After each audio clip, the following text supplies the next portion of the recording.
Welcome to Stay Home, Stay Focused. I am Jack Moline. I'm the president of Interfaith Alliance. And my special guest today is Kelsey Dallas from the Deseret News. She is the national religion reporter, and we're going to find out more about that. But first, my most important question, how are you doing? I'm doing surprisingly well. A lot of my work can go on sort of unaffected, even though I've been at home for about 6 weeks. So I feel very lucky in the grand scheme of things. Sure, if you're covering religion on a national basis, I imagine you don't show up in person too much anyway. So Right. It's about 95% just reporting on the phone and doing a lot of reading and research from my computer. one of the questions I like to ask at the very beginning of people is how they are keeping their own personal focus in a time when washing hands and social distancing seems to be the thing that consumes us. Mm-hmm.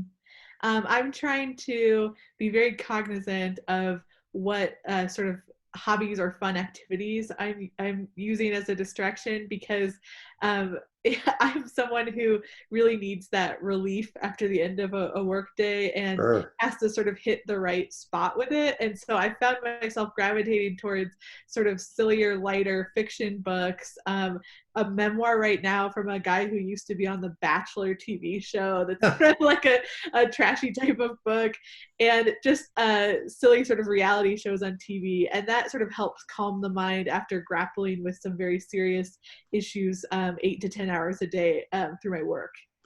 Yeah, my wife is a communications consultant. She works for all sorts of different companies, and she took a flower arranging course online the other night, which did great things for her and magnificent things for our dining room table. Yes, I have all these library books built up and different books I received for Christmas that are incredible novels and just wonderful works of literature. And I just can't bring myself to crack them open yet because it's just a little too much right now. Yeah, yeah. So you're the national religion reporter for the Deseret News. Is the religion beat the one you set out to take on?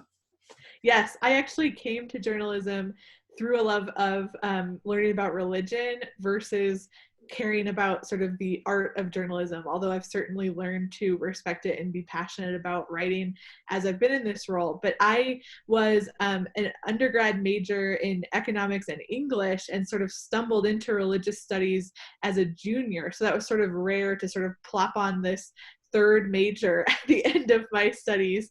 And so I didn't feel like I was done once I graduated. And so I did the Yale Divinity School Master of Arts in Religion after Wow. I graduated.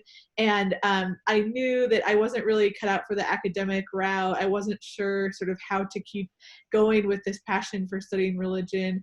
And a professor I had suggested religion writing because it's this opportunity to learn something new every day or week, and sort of help spread that knowledge with the world. And I think people who are secure in their faith, which I hope is most people, appreciate seeing what they do through the fresh eyes of someone who is not already committed to what they're presenting. So it's a great service that you perform by Well, I covering. hope that people enjoy getting to answer questions that maybe they aren't always asked. That religion is not a topic that we Americans like to dive into regularly. And so it's sort of maybe awkward at first, but I think people get really excited about being able to talk about this topic. I have a feeling religion writing is the same way. And so we'll see how you react to the next 15, 20 minutes of our conversation. The Deseret News is a national newspaper that people need to know about. But Oh, thank you. I think a lot of people don't understand what it is. Can you tell us a little bit about it? Yes, so it's been around for more than 100 years, and it began as sort of a typical local paper covering this community here in Utah, and it is well established, sort of doing in-depth reporting about issues here in Utah, and then also the West. And we, over the last maybe decade or so, have tried to build out this sort of high quality local journalism into something much broader that can go into national issues, but even international travel and concerns. And so I came on specifically to a national team that has about 12 writers, and we are not really at all looking at our immediate surroundings. We're saying what is happening out in the world that all of us can learn from and that deserves sort of a deeper look. So we're trying to ask more interesting questions about the news and diving into them and really giving them some attention that's needed. The paper is closely connected to the LDS Church. Do you feel a pressure from this religious structure about how you cover the news or what news you cover? No, I don't experience any interference. And so it's a really just, it's more of a supportive, like the leaders of the LDS Church saying, we believe in the value of news and in educating people. And so we want to support this organization in the same way that other type of newspaper organization would say, we love this work and we want to support it. So I've also noticed that in the past 3.5 years, the Deseret News has never been accused of being fake news. Are you insulted by that? Well, it's funny that you mentioned that, because I certainly haven't felt immune to sort of growing frustration with the media. But again, maybe that's not directed at me. It might just be that I see a Facebook post shot out into the universe that it sort of, I catch a glancing blow. But I think that we work very hard to every detail, even down to the type of headline we put on a piece, to try to make sure that people with very different religious or political views feel represented. And so one day we may be absolutely lampooned by a Republican, but the next day we would by a Democrat. And so I think that gets us to a space where everybody has something to both love and hate. If you're insulting everybody equally, you're in good company, right? Maybe we shouldn't say insulting. Maybe we should say, if you're asking tough questions of everybody. There you go. There you go. So let me ask you a couple of, I hope they're not tough questions. What's the religion story of this pandemic? Well, I think that there can be multiple, but first and foremost, it has been what it takes for houses of worship to move centuries of experience holding in-person gatherings to a virtual space. And I know not all have even had the resources to do that, but maybe for the 75% or so that we're able to say, let's take this online, it's been such a fascinating process to watch what they've been learning and what people who are worshiping have experienced as a result of that. And I think that although everyone is looking forward to being back in person, I think there will be really valuable lessons gained from this that can sort of help shape worship moving forward. The other piece I just want to highlight that I've done a lot of work on, because I sort of am the religious freedom reporter, sometimes that's how I feel like my true title should be, is that this situation has been so fascinating in terms of understanding that boundary between church and state and sort of thinking about how much the government can regulate how different churches are worshiping. I'm not sure we've ever been in a situation like this before where the government had to say, please stop meeting, we can arrest you if you're violating gathering bans. And it's just so shocking to see headlines about a pastor being arrested in the US context, but that's the world we were thrust into. I hope we have a chance to come back to that question in a couple of minutes, because I think that is indeed one of the essential questions that we're dealing with right now. What's the religion story of the moment other than the pandemic?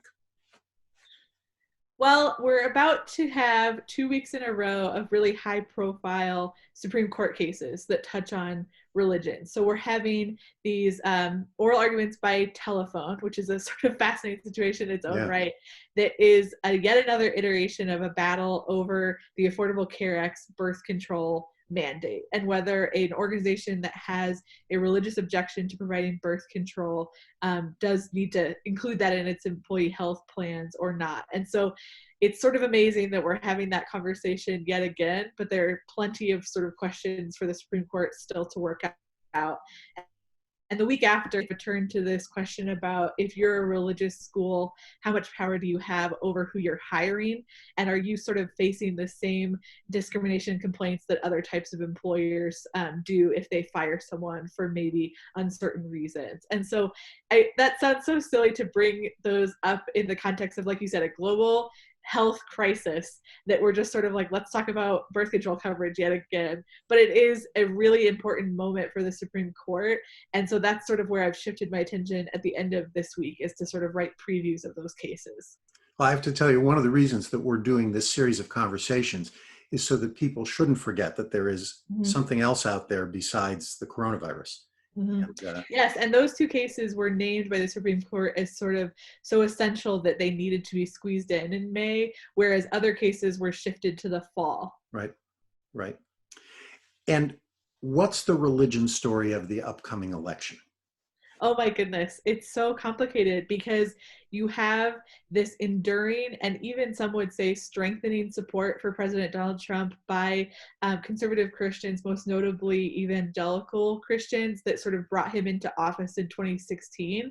But there's just been this growing frustration among other people of faith that says those people should not be the face of religion in America. We are unhappy with the Trump administration's policy, and we want it to be clear that you can be an active and engaged person of faith and vote Democratic and support Joe Biden for the presidency. And so I think we're going to continue to have conversations about moral and religious significance of this election, as well as just in-depth conversations about religious issues. So things like how to balance religion law with LGBTQ non-discrimination protections. That was a big part of the Democratic primary conversations, and that'll continue. So while most of us find ourselves with a little more time on our hands sequestered like this, you seem to be busier than you were before you got quarantined in your home. Well, it's just that the coronavirus opened this new avenue of stories, and I don't think I even got to 5% of what I could have written about, because there are all these on the ground issues that I'd love to sort of take a crack at, that are things like, what does it look like to be a hospital chaplain right now and maybe not have the same access? How do you deliver the last rites by a Zoom call or a Skype call? Right. How do you offer spiritual support from a distance? I might think it's great to receive a text from a pastor and a check-in, but to others that's horrible. They want to sit and sit with their pastor in person, share a cup of coffee and talk, and so they really feel isolated right now, and no amount of sort of technology can ease that pain. I think that's right. That's a fascinating story. Mm-hmm. But you know, you're correct in what you're implying here, is that religion in general is underreported. Mm-hmm. It is in most dailies, it is relegated generally to Saturday morning's newspaper on the inside of what we call here in DC the Metro section. Mm-hmm. It isn't that it isn't reported at all, but that's where the religion stories go. Mm-hmm. Who suffers the most when religion is underreported? I think that we all do in different ways, because people of faith suffer when their own concerns and their sort of view of the world is misunderstood, because then we get to issues like that birth control case at the Supreme Court I was describing, and you have a huge chunk of America that just can't possibly fathom what the religious frustration or disturbance is, why there would ever need to be an exemption. And again, it's not that you need to agree with the groups that would like that exemption. It's just that it's very difficult to put yourself in their shoes at all if you have sort of no familiarity with religious life. And then for others who are non-religious, it's just that you have a less rich understanding of the society we live in when you don't see the way sort of religion is at play in basically every aspect of our life. It's a great answer. It's a great answer. I want to get a little philosophical now, if we might. You and I both work in the realm of the First Amendment. I work with the clauses about religion, the free exercise clause, and the separation requirements. And you work in freedom of the press. We're in the same neighborhood, but we live on different streets. Talk to me about the relationship among the rights in the First Amendment. Is there a time when you think that religion takes precedence over freedom of the press, or vice versa?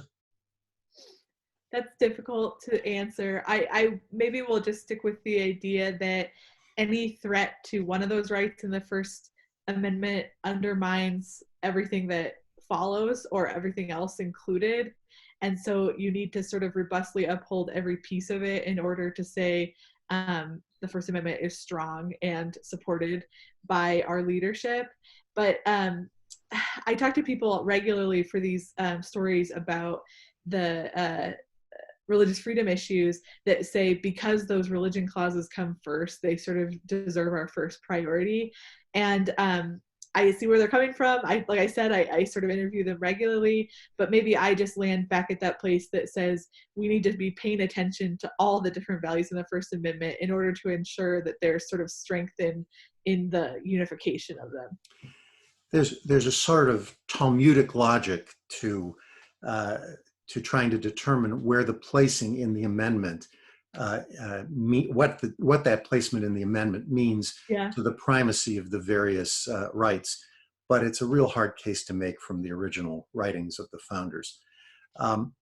Still, there will always be some sort of tension among the various rights, and not just the press and religion, but freedom of assembly and redress of grievances and stuff like that. The government, as you noted at the beginning of our conversation, has not been reluctant to restrict certain practices of religion in this time of national emergency. Mm-hmm. Would the government also be right in restricting the freedom of the press in circumstances like this? Oh my goodness. I would just have to be concerned about what circumstances that the government would be citing, because as I mentioned at the beginning, as a member of the press, my job isn't that affected by social distancing rules, because I can sit in the comfort of my home, make calls, and then put out this important information on the internet. And so where the government was able to interfere or create new restrictions was more in the gathering or assembling of these religious groups. They weren't able to tell them, you can't have Zoom calls on Sunday mornings, or you can't have worship every morning. And so I would hope that there was not sort of the same need to interfere with the press, because we aren't sort of having that same issue of gathering. So that is an extraordinarily important distinction. The restrictions that are put by the government on religion are the external expressions of religion, not the internal expressions of religion. The one difference, I think, is that there is a clause in the First Amendment about the government interacting with religious institutions. Mm-hmm. That clause does not exist for the other rights that are enumerated in the First Amendment. So it's a fascinating thing to consider, especially since even in times of social distancing, those of us who live in that First Amendment neighborhood are still bumping into each other all the time. Yeah. Kelsey, one of the last things that I ask my guests to do is to think of a piece of advice that they can give to people who are watching and listening at home about how to remain inspired and engaged in a time when our biggest concern is staying healthy. Mm-hmm. What advice would you give to people about remaining inspired and engaged? Well, I think my advice would focus more on the engaged part of that equation, which is just, we live in an unprecedented time. And so it maybe we're seeing crazy headlines, all sorts of news stories, lawsuits that are being filed that seem absurd. And so you need to be engaged and say, I can still do this basic fact checking that I can do at any time. And so I really want people to be looking at the headlines and not taking them at face value and doing their own reading. And sort of making sure that some random tweet or Facebook post doesn't throw off their entire approach to the pandemic, just that they remain sort of in control of their own activities and look for the understanding that they need to get through this. That's terrific advice, and I appreciate it. I'm glad you offered it, and I am surprised at how delightful it was to be on the other side of this conversation from you. I've done less talking with you in this conversation than I have in any other conversation that we've had. So I thank you a lot for taking time out of your busy day today to be talking with me. Well, thank you so much. As I told you at the beginning, I love to interview, but I also love to be interviewed. So it was an opportunity to take advantage of that second piece. There you go. And remember, you can see Kelsey's writing primarily in the Deseret News, which is published out of Salt Lake City, but it's also online, so you can find it there. To all of you who are watching at home, listening to us, please stay home and stay focused.